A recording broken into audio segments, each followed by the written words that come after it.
Clarity ఏమైనా ఇస్తారా? Sir ముందుగా మీకు ప్యానెల్లో పెద్దలకు నమస్కారం సార్.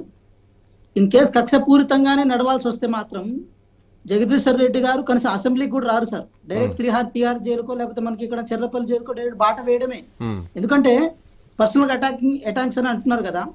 యాదాద్రి పవర్ ప్లాంట్ లో ఎవరు మతలబులు చేసిర్రు, సూర్యాపేట అతని నియోజకవర్గమైన సూర్యాపేట కొత్త కలెక్టరేట్ పాతపల్లి కలెక్టరేట్ భూముల చుట్టూ ఎవరు మతలబులు వేసిర్రు, ఈఆర్సీలో జరిగిన అవినీతి ఏంటి, అభివృద్ధి పేరుతో ఒక సెక్షన్ ఆఫ్ పీపుల్ కి సూర్యాపేటలో ఎవరికి మేలు చేసే ప్రయత్నం చేసిరని చెప్పి చిట్టా మొత్తం బయటికి తీస్తే జగదీశ్వర్ రెడ్డి గారు కనీసం ఆ మాట్లాడే అర్హత కూడా కోల్పోతారు. కానీ కక్ష సాధింపుల ధోరణితో మేము పరిపాలన చేయాలని చెప్పి కాంగ్రెస్ పార్టీకి అధికారం ఇవ్వలేదు సార్. సో మేము సంయమనంతోనే ఉన్నాం. కానీ గెలికి మరి వాళ్ళలో ఉన్న అవినీతిని బయట తీసుకొచ్చే ప్రయత్నం చేస్తున్నారు సార్. నేను మాట స్పష్టంగా చెప్పదలుచుకున్నాము. ఇప్పుడు జగదీశ్వర్ రెడ్డి గారికి ఇంత కోపం వస్తుంది కదా, అప్పులు అయిన విషయం వాస్తవం, విద్యుత్ శాఖలో పైసలు చెల్లించాల్సిన విషయం వాస్తవం, ఆ భారం రాష్ట్ర ప్రభుత్వం మీద పడడం వాస్తవం. అదే విధంగా ఏది రాష్ట్ర విద్యుత్ శాఖలో పర్టికులర్ గా ఈ యాదాద్రి భద్రాద్రి పవర్ ప్లాంట్లలో కొంత మతలబులు జరిగిందన్న విషయం వాస్తవం. అది వాస్తవమా కాదని చెప్పి కమిషన్ ఏర్పాటు చేసిన తర్వాత వాళ్లకున్న చిత్తశుద్ధి కానీ వాళ్లకున్న నిజాయితీని కానీ నిరూపించుకునే ఆస్కారం ఉంది. అక్కడ నిరూపించుకునే ప్రయత్నం చేయండి. అదేదో శంషాబాద్ లలో అడ్డిపావసరికి వచ్చిందని చెప్పి 100 ఎకరాలు కొనుక్కొని ఈ రోజు ఏదో బినామీల పేరుతో రాపించుకుంటే అవ్వదు కదా జగదీశ్వర్ రెడ్డి గారికి. సో మేమేమంటున్నాం, ఇదంతా చిట్ట కనుక బయటికి తీస్తే తీగలాగితే డొంక కదిలినట్టు జగదీశ్వర్ రెడ్డి గారి డొంక మొత్తం కదులుతుంది. సూర్యాపేటలో సంకినేని వెంకటేశ్వరరావు గారు ఉండడం వల్ల ఏదో బొటాబొట్టి మెజార్టీతో 2014లో 2,000 ఓట్లు, 2018లో 6,000 ఓట్లు, ఇప్పుడేమో 5,000 ఓట్లు ఏదో బొటాబొట్టి మెజార్టీతో బయటికి నెట్టుకొస్తున్నారు. కానీ అక్కడ ప్రజలు అప్పటికే ఆయనకు నైతికంగా బుద్ధి చెప్పిర్రు.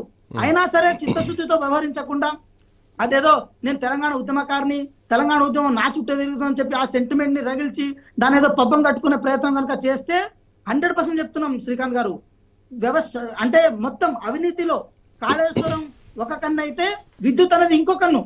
ఉచిత విద్యుత్ పేరుతో వీళ్ళు చేసిన మోసం గానీ, నీళ్ల పేరుతో వీళ్ళు కాళేశ్వరం మీద చేసిన మోసం గానీ ఆ చిట్టా కనుక బయట తీయాల్సి వస్తే కాంగ్రెస్ పార్టీకి అది గంటల వ్యవధి పని. కానీ చట్టాల మీద గౌరవం ఉంది, లీగల్ సెక్షన్స్ మీద గౌరవం ఉంది కాబట్టి అన్ని చట్టబద్ధంగా జరగాలని చెప్పి కమిషన్ ఏర్పాటు చేసినాం. కక్షపూరితంగా పోవట్లేదు, ఖచ్చితంగా చట్టబద్ధంగా విచారణ చేస్తాం, అరెస్ట్ చేస్తాం.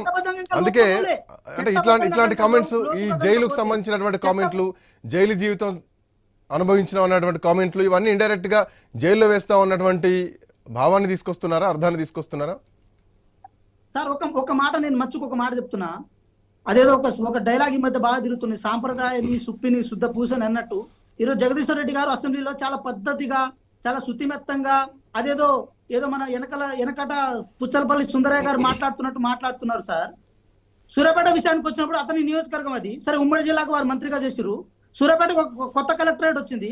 ఆ కొత్త కలెక్టరేట్ చుట్టూరా ఒక 100 ఎకరాల భూమిని ఎవరిని కట్టబెట్టిరు, ఎవరి పేరు మీద చేపించారు, ఎవరి వెంచర్లు వచ్చినాయి, వాళ్ళ దగ్గర నుంచి కమిషన్లు ఎవరు తీసుకున్నారు, ఇదంతా కనుక బయటకు వస్తే మేము ఒకటే అంటున్నాం కదా, చెర్లపల్లి జైల్లో ఊచలు లెక్క పెట్టాలి సార్. ఇది రివెంజ్ కాదు, ఇది కక్ష సాధింపు కాదు, ఇది హెచ్చరిక కూడా కాదు ఇది.